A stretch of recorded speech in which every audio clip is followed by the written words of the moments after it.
Hi guys! Welcome to my vlog. So ayan na nga, ito na yung pinakahintay namin na buwan at araw. Charot! Pupunta na kami ng Calatagan, Batangas from Tansa, Cavite. Babiyahe kami. Ito yung pinakamalapit na daanan or shortcut papuntang Calatagan, Batangas. Dito kami dadaan sa Ternate na Sugborod na kalsada. At ayan na nga, dito na kami sa Kebyang Tunnel. Papasok na kami dyan. At marami palang nagpipicture-picture dyan bago umuwi. Dahil itong Kebyang Tunnel na to ay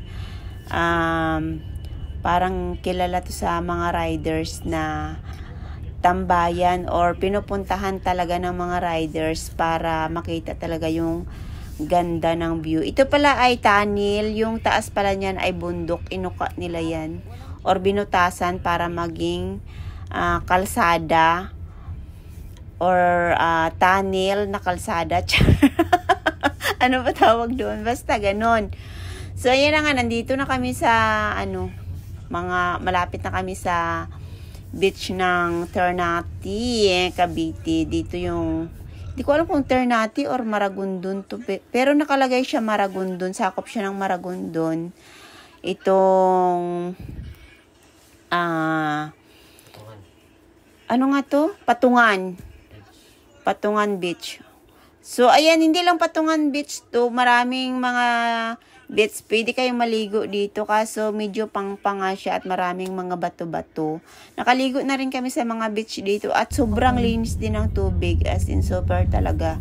Kaso, yun nga lang, may mga beach dito na walang buhangin. Pagbaba mo ay mga bato. Pero, maganda naman yung view at saka nakaka-relax.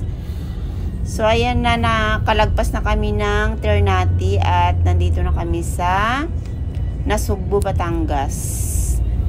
At on the way na kami papunta sa aming location na yan Cabana Resort. So, let's go. See you later. Ang ganda ng mga bulaklak na puno. Char, bulaklak na puno. Parang cherry blossom. Sakura.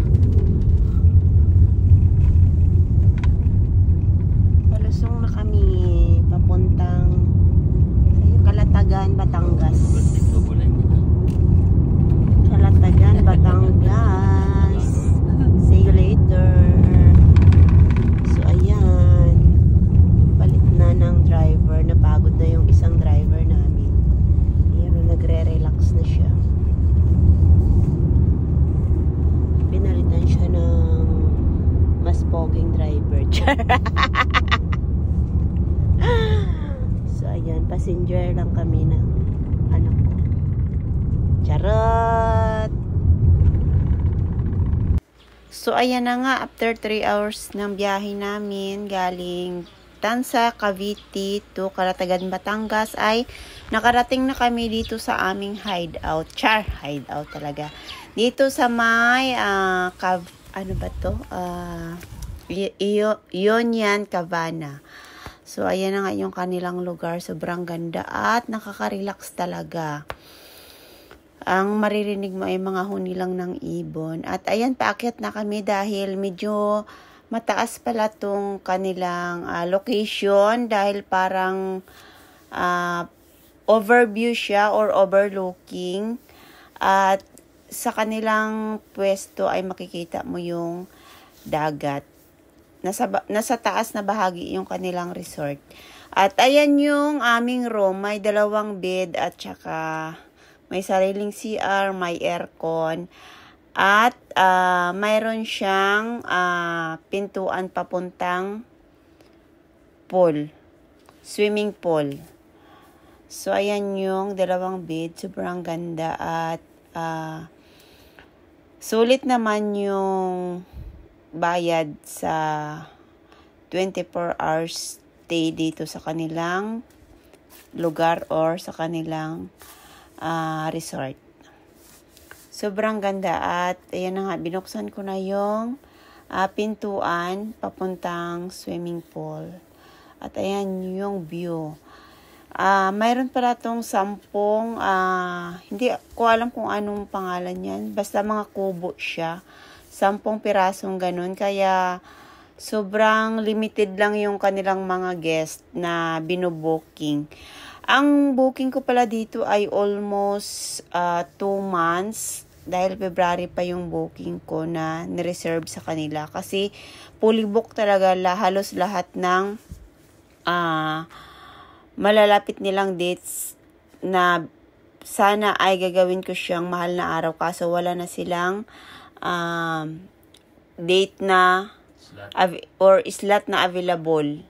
Kaya yung May na lang ang pinakahuli nila. At yung June nila ay super fully book na din. Kaya yun na lang yung nag-iisang slot na Sunday na pwede kong i-book sa kanila. At ayan naman makikita nyo sobrang ganda talaga. Native na native yung kanilang design. At ayan, banig pa nga yung kanilang kisame. At ito nga pala yung kanilang dining or restaurant. At kitang-kita yung view ng kanilang swimming pool. At mula dito sa kanilang restaurant ay makikita mo rin yung ganda ng dagat, yung view ng dagat at yung kanilang swimming pool. At masarap din po pala yung kanilang mga pagkain dito at tama lang din yung price sa lasa ng kanilang pagkain. So ayan na nga, nagpipili na ng pagkain yung anak ko at napili nga niya ay prop drinks, magdi-drinks daw siya, char. So ayan na nga, may mga bangka dyan, pwede ka mag-boat dyan, boat ba tawag doon, char. Bisaya kasi, char. So after na nga namin maglibot-libot ay padilim na, parang nasa 6 or magsi 6 PM na, kaya naligo na kami ng anak ko at nag-picture muna kami dyan bago maligo. So, yan na nga, makikita mo na nga yung ganda ng kanilang pailaw portion sa kanilang swimming pool. Yan yung ilaw paggabi na, nag-change color siya. At sobrang ganda talaga, nakaka-relax. Alam mo yung lahat ng problema mo makakalimutan mo kapag pumunta ka sa lugar na to. At yung lugar na to ay sikat pala to guys sa TikTok or Instagram kasi yung lugar nila ay Instagrammable. At ayan nga pala yung restaurant nila doon sa pinakadulo. At mayroon din daw dyan mga live band minsan. Pero ngayon nung nag-swimming kami ay wala siyang mga pakulo portion. So, ayan na nga, na-relax din kami kahit pa paano sa wait lang, nag-video pa ako trabaho. dito. Kailangan din natin mag-relax ganda ng ilaw. minsan. At wag puro trabaho. Relax din pag may time. At dahil syempre wala nang pasok yung mga bata, kaya yan talaga yung date na binook ko sa kanila or slot. Para naman ma-relax din yung or ma-refresh din yung mga utak ng anak ko dahil busy din sila sa kanilang paggagawa ng mga school activities. So ayan na nga, lahat ng mga kubo na yan guys ay occupied lahat. So lahat ng araw ay occupied siya or fully book lahat ng slot nila. At ayan na nga, after namin mag-swimming, ay nag-dinner na kami dahil hanggang 9:30 lang daw yung last call ng kanilang restaurant sa pag-order ng pagkain. At hanggang 10 PM lang din yung restaurant nila. Kaya umahon na kami at naghapunan na. At gutom na rin yung mga person. So ayan na nga, after namin mag-dinner ay nag-order kami ng anak ko ng yan na nga, nag-order kami ng cocktail pang pa-relax. Nagtagay-tagay kami ng anak ko. So, ayan, ang ganda ng view paggabi. Marami siyang mga pailaw-ilaw portion. At makikita mo yung mga bangka, may mga ilaw din. At yung baba pala na yan guys ay mga yan siya, mga resort din. Hindi ko alam kung iisa lang yung may-ari or iba-iba kasi may mga kubo-kubo din siya doon sa malapit sa dagat. At ayan na nga, naglakad-lakad lang kami ng asawa ko dyan, charot.